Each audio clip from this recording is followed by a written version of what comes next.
Hi everyone, thanks for joining us this evening. This evening we're joined by Gobinder Gill, who's a performance psychology coach, and he's going to be delving into self-awareness and emotional regulation.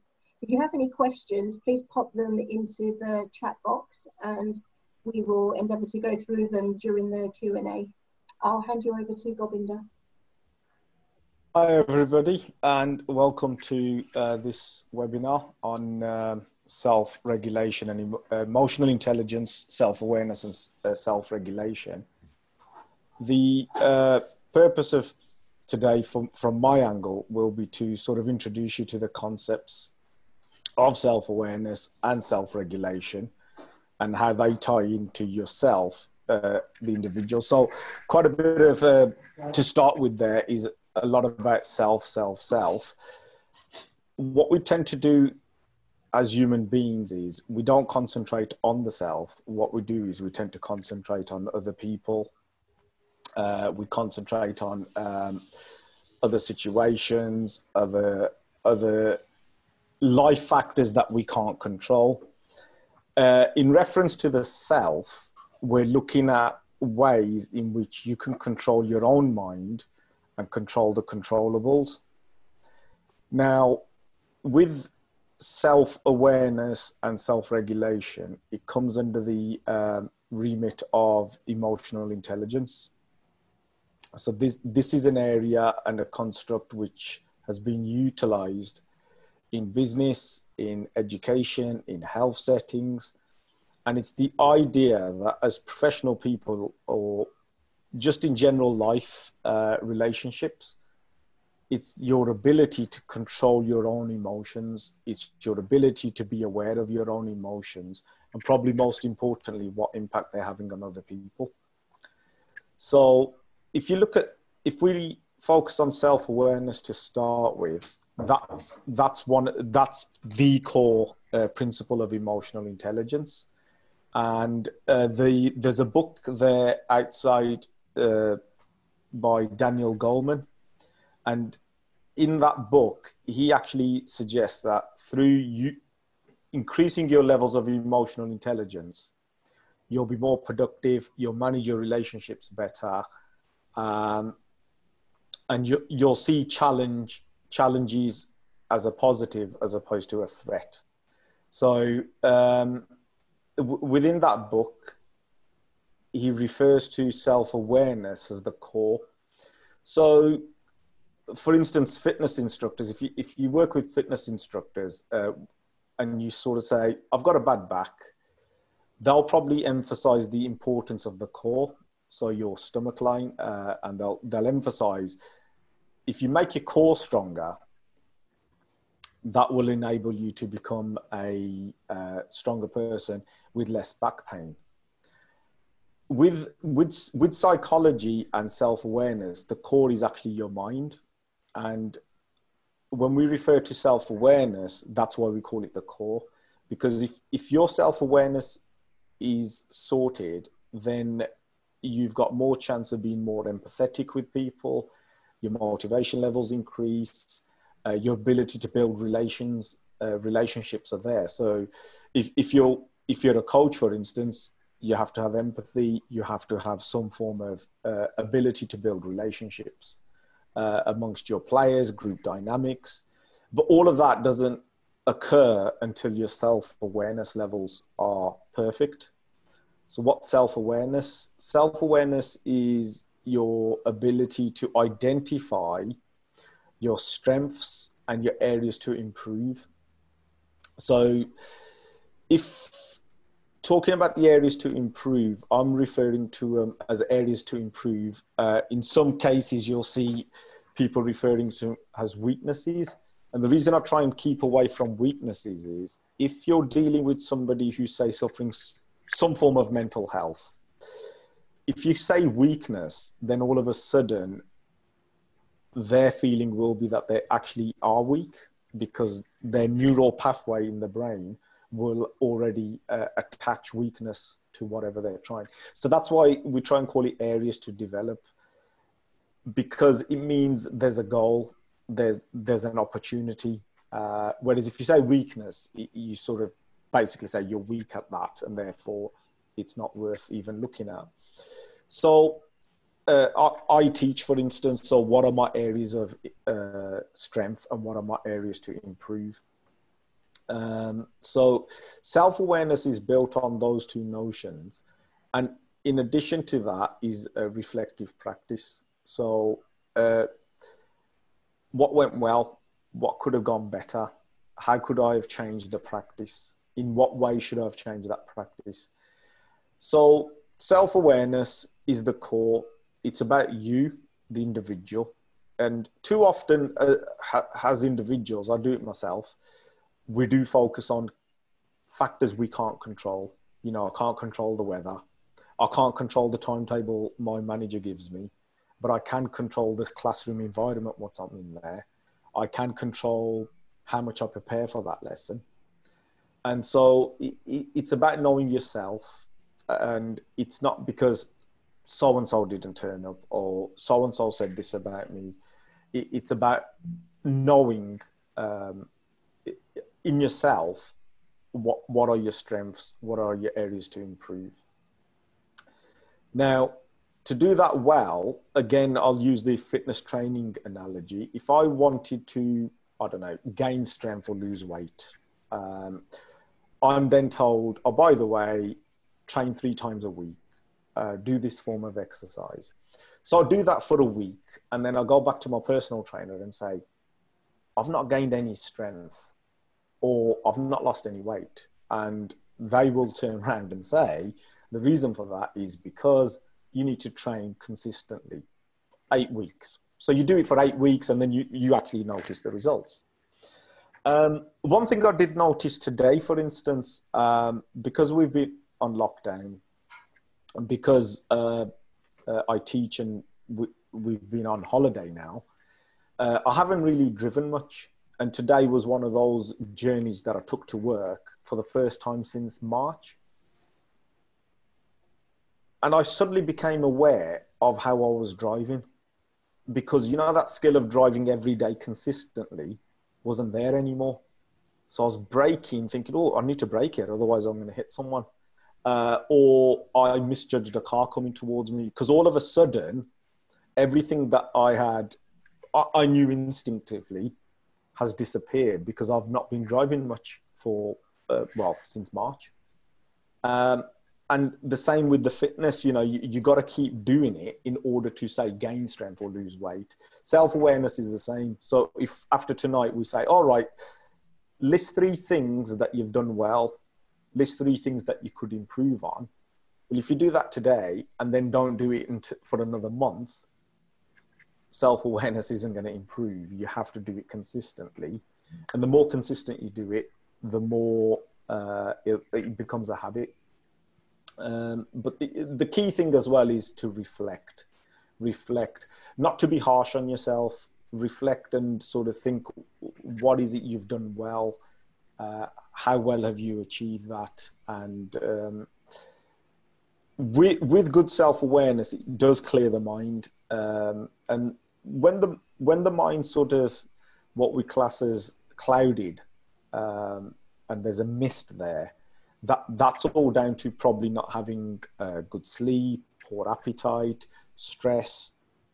Self-awareness sort of takes you away from that slowly, by setting goals, maintaining motivation, concentrating on yourself. Because if you're good, then everything else can be looked after. But if you're not good, if you're looking inwardly and not outwardly, it can affect you. Some of the strategies which I suggest can be used is sort of what I call the mirror image. Stand in front of the mirror and ask yourself, have I achieved what I needed to today? What were my barriers? What could I have done differently next time? So self-awareness can be built, but it's got to be done consistently over a period of time. It's got to be done with your focus, your mind in focus. Write down your goals, observe your goals.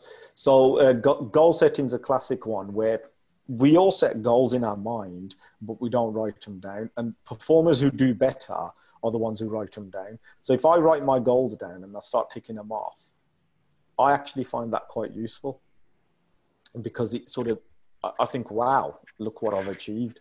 Whereas if they're in my head, I'll probably remember 4 of them and I'll forget 2 of them, and then I'll have to go back to them. So I think writing your goals as well is very important. Now, moving on from self-awareness is self-regulation. And self-regulation is about having the ability to cope under pressure. One of the things I mentioned to my wife this morning was, I'm going to go to work now. I'm going to start going to work and trying to enjoy my job. But whatever pressure there is, whatever dislikes they are, I don't want to bring them back home as well. I want to leave them at work. Because the ability to self-regulate your emotions, which is the second part. So we've got self-awareness. So I'm aware that I get, I don't know, let's say agitated or angry, or I get upset very quickly. So I might be aware of that, but in self-regulation, what am I doing to overcome that? So with self-regulation, it's about managing your emotions in pressure situations. It's about having those conversations, which perhaps are better had after, if they're hostile, as opposed to having them there and then, because they will increase in reference to the hostility, if you like. So self-regulation, goal setting is part of self-regulation. If I'm likely to be under pressure doing certain things, if I set my goals beforehand, I'm now aware, again, self-awareness, that these are my goals, these are my targets. But where we end up putting too much pressure on ourselves is either we set too many goals, or they're too hard, they're too difficult.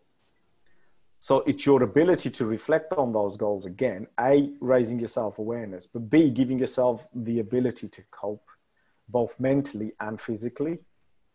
So it's a case of setting those goals, which you feel you can achieve. And, you know, like they say, Rome's not built in a day. So trying to manage those goals and making sure you've done them in such a way that they are spread. The stuff or the materials I've used with, whether they're athletes or teachers or part of my PhD, one of the key ones I find is deep breathing. Now, if deep breathing is done properly, it's far more effective than if it's done in a rush and without using what I would class as the proper technique. So deep breathing is, it's all over YouTube, it's everywhere, but it's a case of breathing through your nose and holding it for about 3 to 4 seconds, and then letting it go for about 5 seconds, 5 to 7 seconds. And it's not breathing through the chest, it's actually your abdomen, as opposed to going through your chest, because you'll only constrict it. But again, it takes practice. It's not something you can do overnight. I naturally do it now. And I just love the whole idea of just letting my chest cavity to open up, my stomach to open up and let go. And why deep breathing, you might ask? Well, deep breathing helps you physically. And it will help reduce heart rate. It will help reduce blood pressures. It helps you physiologically. I use it and I advocate it. And it was one of the most powerful strategies for me after losing my mother and then going through mental health issues of anxiety, apprehension, panic attacks. So going back, say, 4 or 5 years ago, so mother dies, you deal with it, you think you're coping, and then bang, it's gone. All of a sudden, I can't shop in Asda anymore. I can now, but at the time I couldn't.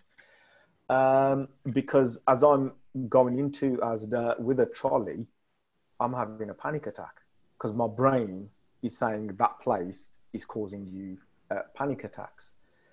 And it took a long time. It took a long time. There was counseling involved. These strategies of deep breathing were involved. And one day at the cashier till, somebody I knew who was serving me, she said, "Oh, it's your turn today."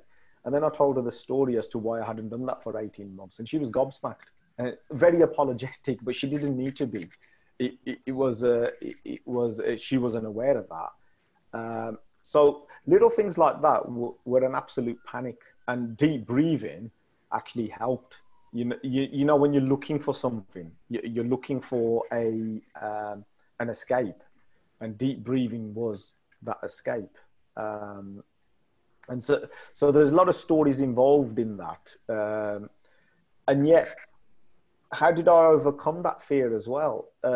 It was because I beat the fear by telling the fear it wasn't going to defeat me. But when we have panic attack or we have anxiety attacks, what do we tend to do? We're fearful because your heart rate starts racing. Physiologically, your brain's not active. All of a sudden, it's like being in a washing machine. All of a sudden, that whole wheel disappears because you think something's happening to you. So deep breathing actually worked for me. It's a technique which I inform my performers at college to do. Students who are swimmers, students who are boxers, play golf. So deep breathing isn't just for this anxiety apprehensive person. It is for performers. If you look at Cristiano Ronaldo, you look at Harry Kane, observe them next time when they have a penalty. Watch what they do, and you'll see that stomach, that whole cavity, that deep breath, and 9 out of 10 times that ball goes in, and that's deep breathing. You know, and you can observe that for yourself. So, deep breathing for professional people, deep breathing for sports people, deep breathing if you're having a bad time. Sometimes I just do it when I'm walking, and it's a very good regulator of emotion, if you like. The other one is listening to music. So listening to music, obviously we've all got different genres of music that we listen to. So if you're giving this advice to somebody else, my advice would be to say, well, it's your music, you know, you listen to what you want. I've had one performer who's a runner, and I mentioned to him quite a bit about music.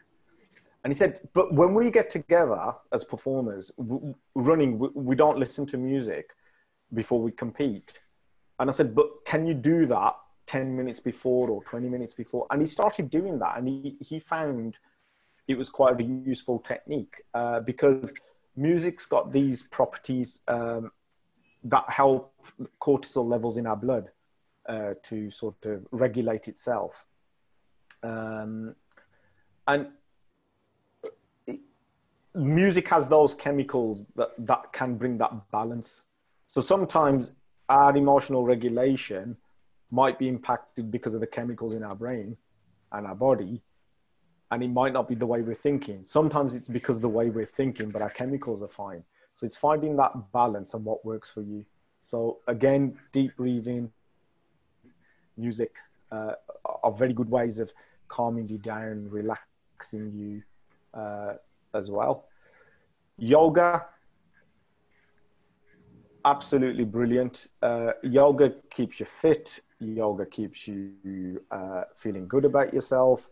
And again, the yoga I've done is hot yoga, and it's absolutely brilliant. 37 degrees heat. You're absolutely pouring down, but you're getting rid of a lot of toxins.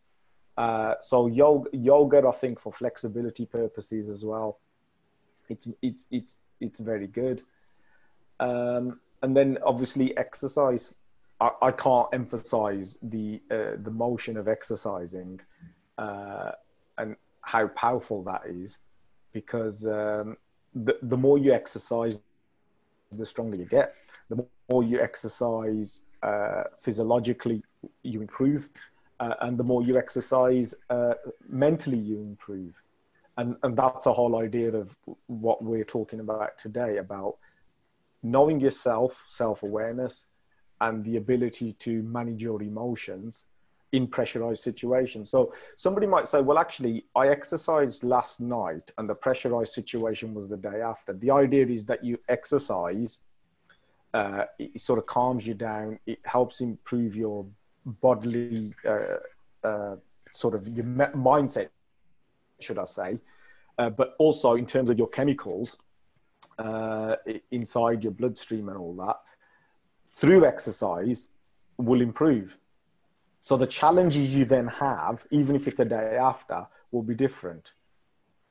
The one thing I can emphasize as well is sort of ask yourself, what happened during that, say, negative moment? And, you know, if there's a repeat of that negative moment, how did you handle it differently? And, you know, sort of that self-reflection is always an important, important point that I've always advocated, sort of. So in terms of building your self-awareness, what went well in that situation, what didn't go well? And if that situation arises again, or a similar situation, how did you handle it better? Did you handle it better? And that's how you increase both self-awareness and your ability to manage your emotions. And then the other strategy, which I use a lot, is actually to do with a prayer. So I actually believe in praying. I visit Gurdwara every day, and that sort of gives me my peace. So it's something I advocate to people. I don't force people to do it. Every individual is different, and I started off today by saying the self. It's about you, the person. So you've got to do what's right for you as the individual, not what's right for other people. Other people can come after, but it's about you. And if you can work on that first, then you've got opportunities to develop other things quite quickly. And again, that was a tip my counselor gave me when I used to go counselling. Her insistence was, but how are you? And I was like battling with her to say, well, what about my children? What about my wife? And she goes, I get that, but what about you? You know, where's your time? And she didn't mean, oh, where's your time of 5 hours on your own? She meant like 5 minutes. Do you get 5 minutes to yourself? And from that, I became very sort of self-minded, that sort of me sort of time. And but some people might say, well, I can't exercise, or I can't go to the gym, or I can't afford that price, or, you know, the gym's too far away. Walking is a very, very good exercise. It's probably one of the better ones. It's one of the safer ones. Or somebody might say, look, I've got problems medically, so I can't do that form of exercise you're referring to. So again, you know, walking, fresh air. So if you live in the inner cities, find a local park where there's a lot of fresh air, there's a lot of green space, there's water. Go near some water and just stand there and just watch it flow. You know, that sort of inner peace, birds chirping, you know, I absolutely think I love that, but it might not be everybody else's taste. Other ways to manage your emotions could be to do something that's different from the norm, something that you know, you might find as a hobby eventually. It might be watching television. It might be something on TV that you want to watch. But in order to make that happen, I think, and again, I make the same mistakes. I've got the phone before I go to bed. I've got the phone when I wake up. What for? You know, I can't change what's going on Twitter, but I might read that, oh, I don't like that, boom, put it down and go to sleep. Oh, no, I can't go to sleep, because it tells us quite clearly that if we've got these devices before we go to bed, the light that reflects back into your head actually activates your brain, so you can't go to sleep, or you might fall asleep, but it does not give you that full sleep that you need. So it's having that sort of time where you can just switch off and reflect, and because you can't change anything, based on what's come on social media, your Facebook, your LinkedIn, or your Twitter feeds. So it's a case of yourself. It's finding that sort of staple diet of what you can do and you can't do, what you want to improve, what you're not sure about. And then again, diet comes into it. If I'm stressed, the crisps come out, the biscuits come out, the chocolate comes out, the fizzy pop comes out. But there's a reason for that. It's because there's a chemical imbalance upstairs, which is forcing you to do that because you need that sugar rush. That's how the human mind operates. And yet, when it's the opposite, when you're in control of the controllable, when you can manage the pressure, then you've got that opportunity to sort of go forward, with that ability to not get divulged into things. So in reference to self-awareness and emotional regulation, again, it's useful for occupational practices. It's great for relationships, but it's also good for what I would say is a very pressurized environment right now because of COVID-19. I think we've got a very split society where there's very high agendas in terms of Black Lives Matter. There's the sort of what happens in America with the President Trump. There's the elections coming up. There's this north-south divide. We've just seen the exams fiasco where if you lived in a certain area, your exam results were lower than if you went to a sort of private education type of school. And then the government's reversed that. There's a lot going on. And when there's a lot going on, it creates these pressures. And when it creates these pressures, people get divided. And that creates mental health. It could be at the lower level. It could be at the high level. And it's very difficult how things are at the moment. And that's why I keep referring back to the self. If you can control yourself, if you can control your self-awareness, are you aware? Are you aware of what you're doing and the impact it's having on other people? If it's positive, that's brilliant.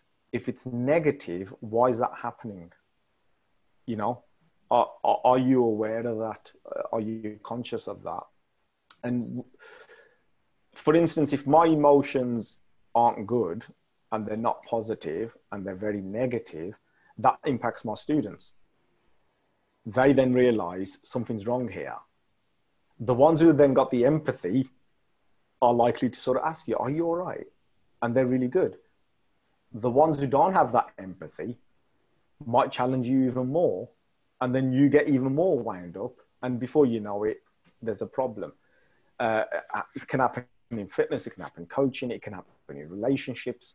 So it's a case of doing those things I've just spoke about in terms of regulating your mind, your yogas, your exercise, listening to music, deep breathing, drinking water. And also asking yourself, did I do what I did today well? Could I have done it better? Could I have improved on this? What have I done well? And that's the other thing as well with self-awareness we don't do. We don't praise ourselves. We do not praise ourselves. We look at the negatives. Yeah. We look at negatives. We have teaching observations and we do well. And we don't praise ourselves. We just say, oh yeah, but that group was easy. Oh yeah, but I've been doing this for so long. No. Celebrate. Go out and celebrate it and enjoy it. Give yourself a pat on the back. We don't give ourselves self-praise. And we sort of listen to what other people say. And a classic example is my own son. He didn't get a school place that he wanted.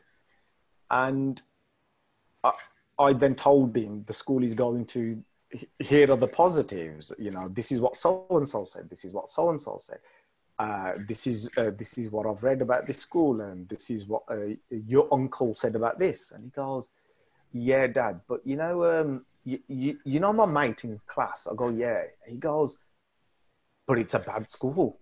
I said, "Oh, really?" I said, "So how many years has your friend spent at that school?" He goes, "None." I go, "How many days has he spent at that school?" He goes, "None. He's at my school." I go, "How old is he?" He goes, 10. I go, "Oh." I go, "But the people I'm referring to, you know, they're 40, they're 45. They've got kids who go to that school. So why are you believing that one?" And to be fair to him, he's 11. And he goes, "Because, Dad, isn't it right? Our human mind, we focus on the negatives." And he's right. He was right. He said that one thing that lad said, who's never been to this school, resonated with him far more than the positives that I was trying to give him from experienced people. But he weren't having it. But then some of that's down to me as well, because that's what I'm like. It's a personality trait. Some of our traits we're born with, unfortunately, they're hard to change. They can be quite stubborn. But through this area of emotional intelligence, through self-awareness and managing emotions, we have got those abilities to change those. So that in a nutshell, self-awareness being the core and emotional regulation being the sort of strategies that you can use in order to help you overcome some of those things and build, the key is building and asking yourself, where am I today? Right? Where am I in a year's time? And it's that constant sort of theme. And I think before we started, we were talking about momentum. It's about maintaining that momentum, but having those breaks as well when you need them. Okay. Okay, thank Any you. questions or? Yeah, I've got a question for you. First of all, thank you, because really, really insightful stuff that you've Thank put you. forward. Mm-hmm. Just a question in regards to obviously mental health and motivation. So obviously there's a lot of tips that you've given. The one thing is you need to have is motivation to be able to act upon those things. So like I said, going for walks, and consistency is key, like you said. How do we focus on improving our motivation and keeping that consistency? Okay, you just froze at the last minute there, but how do we improve our motivation for what? Yeah, and just keeping that consistency. So just if we lose that motivation on a regular basis, and then our mental health goes down as a case of that, how do we then bring that back up? How do we improve our motivation on a regular basis? Okay, I think again it depends at what level you're at in terms of, say, the mental health, which is an important one. I think how do you maintain it? Obviously, you're setting your goals. If the goals are sort of short-term process orientated, you've got more chance of success there. So if for instance, my goal is I'm going to run 5 miles in 45 minutes, but I run 5 miles in 55 minutes and I keep doing that, I'm too focused on the outcome. I've not been focused on the way I ran. I've not focused on the sort of, so for me, when I do 5 mile run, for instance, I have certain posts that I want to get to. Well, if I've ticked off 4 out of 5 of those, all of a sudden I've ticked off most of my posts, even if I didn't get the 45 minutes. So that's one thing. The other one is we have it a lot. We have it a lot with body image. And we have it with students at school, where sort of their mental health sometimes is impacted because of this scenario of the body image, the perfect body. And so it's a case of knowing what you are and what your strengths are, and to focus on them and try and develop those areas you can improve. I've got a golfer, a golf student. She's what was her difficulty was a lack of strength. Everything was all right technique wise, but she couldn't get the ball further than where she wanted to, and that used to hinder her. So we had the discussion, and was right. So, with regards to that, do you do weight training? Do you do strength training? Sorry, and she goes, no, I don't. And then all of a sudden, we set the goals. Okay, so we're going to try this twice a week. This is the type of strength we're going to look at, and then we're going to utilize that and see, right, are you hitting the ball further? But in going back to your question, if she then doesn't do that, what happens next? And it's a case of being in touch with your emotions and actually being genuinely honest. Have I done enough? You know, have I done enough? And I'd always say, talk to somebody. I call them at school, at college, sorry, we call them study buddies. But with us, it could be that golf buddy. It could be a friend. It could be a sister. It could be your mother. It could be your father. Whoever it is, someone where their doors open. You know, you can talk to them, because I think sometimes we lock things in too much, and we don't let it out. And when we do let it out, we're not sure how much we can let it out. So I think from the mental health perspective, it is having that trustworthy person that you can talk to. And sometimes it's just simple as a sheet of paper where you put in a square and you divide it and you say, right, I can control that, but I can't control that. And sometimes you have to let go. You have to let go. You know, we've had students at college, they've posted something on Instagram, and half an hour later, they've taken it off. And my colleague asked the question, why did you take that off? And she goes, because I had no likes. And this social media age, social media is brilliant, but when it's used ineffectively, people suffer. And she was really, really upset that nobody liked her post. So it is being mindful of what are your actions causing? And the detriment will be to that person themselves. Thank you. Thank you. Bina, have you got a question that you wanted to answer? Yeah, a quick one, sir. Gobinder, you mentioned quite a few different tools or strategies you can use to basic for self-awareness. What are your thoughts on journaling, as using that as one of them to track possibly the habits or the goals that you're setting as well, but just in terms of more self-realization, and how would you go about using it if that is a technique that you would recommend? Okay, journaling's a very good one. It's part of some research that was conducted with teachers, and part of their research, apart from just doing questionnaires, would be journaling each lesson and then going back through that journal to see how they'd improve. And what the research found was that through those journals, those teachers improved their emotional intelligence and self-awareness, because they were jotting down points that they were doing well, points that they could have improved on. In terms of that process, you could do it on a number of ways. I mean, we've got our smartphones nowadays, where I was going for a walk the other day, as I said to you guys earlier about PhDing, and I had some things in my mind, and they were really good things. And I thought, I'm going to forget by the time I get home. So I got my phone out and I was talking on the phone, recording it. So there's ways of journaling. You can get yourself the diary. You can get yourself a notepad. There's the phone as well. And then you can listen back to it, can't you? But if you're involved with young children, there is something called the Big Journal. It's I've got it for my two children, and it's all about growth mindset. And we get them to write in it, and it could be 5 things they've achieved today, or 3 things they need to improve. There's a page on there where they have to draw something, like a happy person and all that. And it's called the Big Journal, and it's available on Amazon. So so it might not be for you, it could be for children that you're working with. So that's quite good.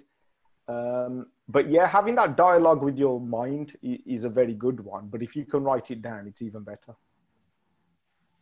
So long as you then go back over it to see that you've actually improved from where you were. Because that's the whole idea. You've got to try and look to improve each time. Okay, Manisha, do you have a question that you'd like to ask? Thank you. When you spoke about panic attacks, what would be some of the signs to know that's what's happening? Like, what would we look out for? For what, sorry? For a panic attack. For a panic attack? Okay, panic attacks, right, there's two, people get mixed up with panic attack and anxiety attack as well. So I think it's worth, I think after this, for, if people are interested to actually sort of know the differences as well. With the sort of anxiety attack, it could be just the general, like, you're sort of feeling a bit shaky, maybe you're sweating a bit, maybe you can feel your heart racing. But then that anxiety disappears once you've got the task done.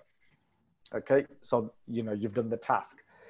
With the panic attack, it is absolutely that washing machine. It's like you're in a washing machine. What are the symptoms?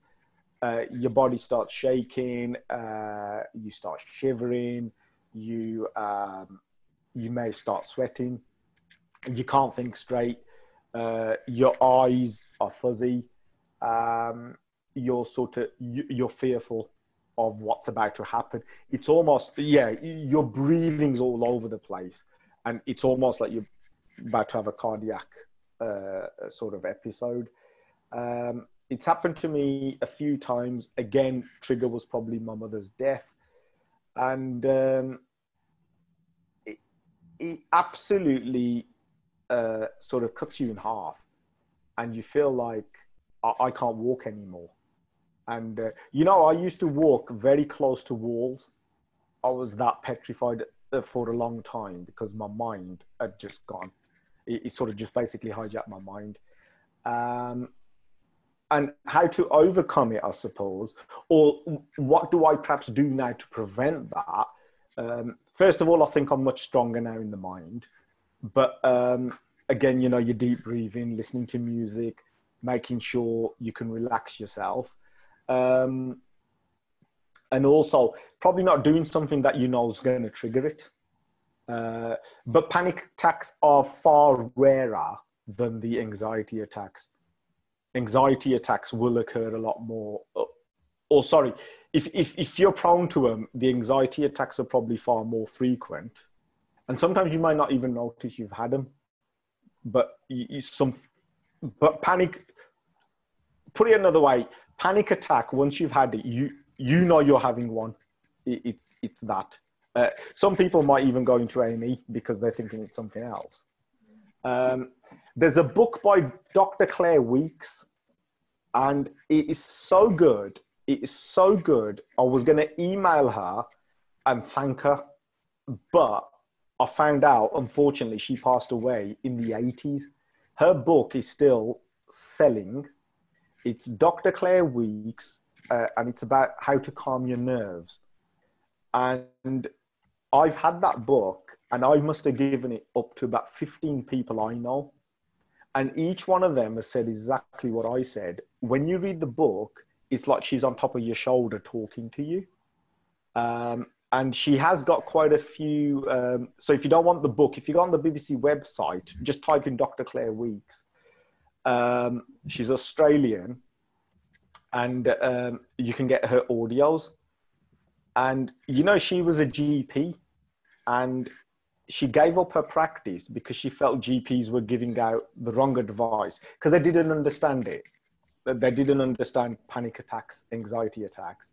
So they'd give you the medication. And she thought, no, this ain't right. And that book is so brilliant. I can't tell you, I've read a lot, but that's the only book I've read about 10 times cover to cover. is a fabulous, fabulous, fabulous book. I can't recommend it highly enough, should I say. So, because she talks about these practices that we've just gone through, deep breathing, getting to know your body better. But it's a genuinely good question, because unfortunately panic attacks and anxiety attacks do occur. One thing I will say about them though is they're just an alarm system.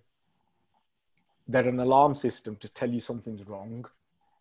But because we're fearful of them, we create more tension. It's really horrible. I really feel sorry for somebody who goes through them. Whereas once you've conquered that, and you probably can tell from the way I'm talking about it, because I've been able to conquer it, I don't fear it anymore.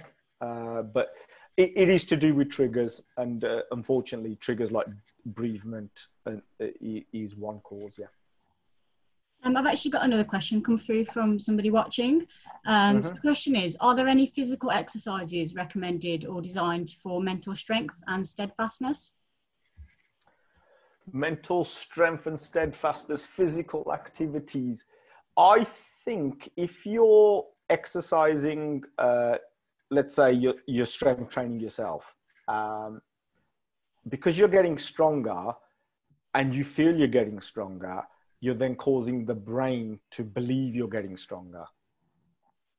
So there is a theory by Bandura out there. It's called self-efficacy.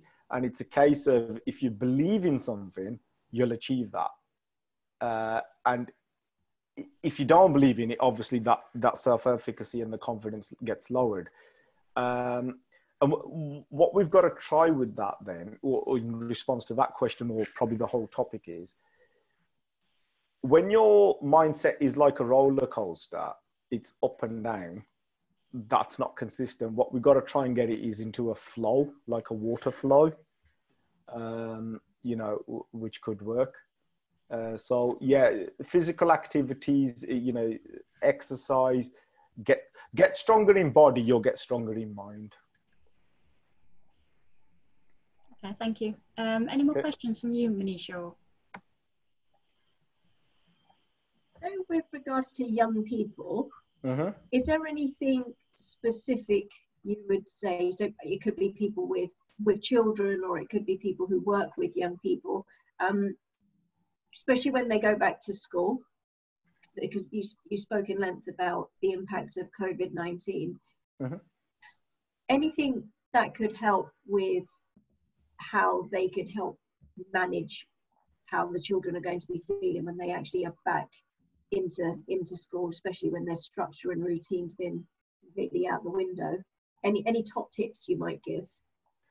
I think it's having that emotional chat with them and letting them speak. So, how was your day? Opening up that conversation. How did it go? And then perhaps providing them with sort of, I would say, guidance in reference to, okay, so if that didn't go well, why did it not go well? Because one thing we have found is with children who have been off through, say, out the lockdown, in terms of sort of attainment or sort of recall of information, that will drop. Then they're going to go back into an environment that, whilst they were so used to, all of a sudden is going to be different, isn't it? With sort of stickers everywhere and having to do things differently.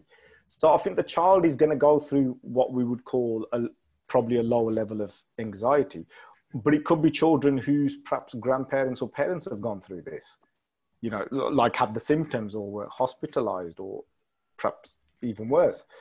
So it's a case of having what I call it social and emotional chat. How are they getting on? Is their behavior any different to before COVID?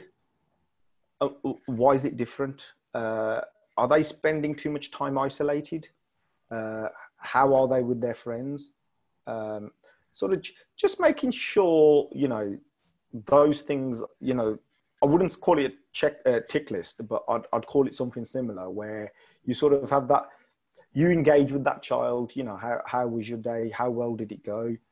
And sort of let them open up, let them express.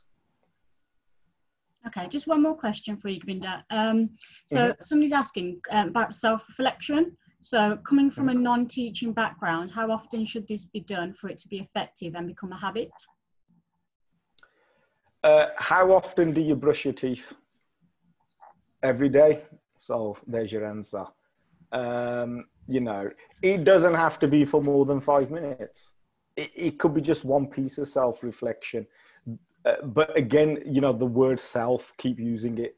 It's about you. It can become effective. Self-reflect, you know, what did you do well? What did you not do so well? Sometimes some of the tips I've used is I've gone into work and the first thing I've done is started checking my emails. Why am I checking my emails for? There's nothing I can do with these emails right now. And I've got so upset with them because a manager set this task or someone hasn't done this form and that. And yet, guess what? I'm about to go and teach in 5 minutes or 10 minutes. And all of a sudden my emotion has been flipped because it was good emotion. I've opened up. And sometimes I then don't open up my emails until about lunchtime when I can deal with it, whether it's indifferent or not. And that's self-reflection because I've sort of thought, why am I even reading my emails before I'm about to teach? Yeah, so I would say self-reflect as often as you can, as much as you can. And with the mental health aspect, if we drive, our car has to go for an MOT, legal requirement every year, once a year. Yeah, MOT has to be done, road tax has to be done. Why do we do it? Because it's a legal requirement. Our mind should be our focus as well. It should be our own legal requirement to say, actually, I need to self-aware. I need to manage my emotions. What are the impact these are having on other people? Okay. And if need be, book a counseling appointment. Yeah. I can't stress that enough. If things are getting to you, if you're holding on to things, either talk to a friend, talk to a professional, go counseling. I used to love counseling. I really did. It was really, really important. And talking from a sort of community feel, I think with females, we have that sort of empathy towards doing stuff like that. Males, you know, Manisha, what you were mentioning earlier, it's very, very hard to knock on that door for them to do that.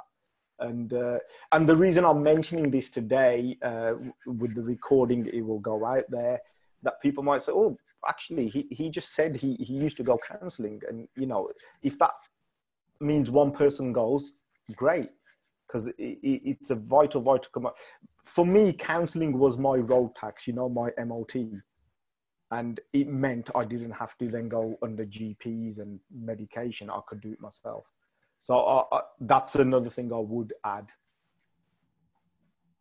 Okay, thank you. Okay. Thank you, Gobinder. It's been really, really fascinating, really insightful. I know I've definitely taken lots of notes on my post-it pads here. Excellent. We're going to.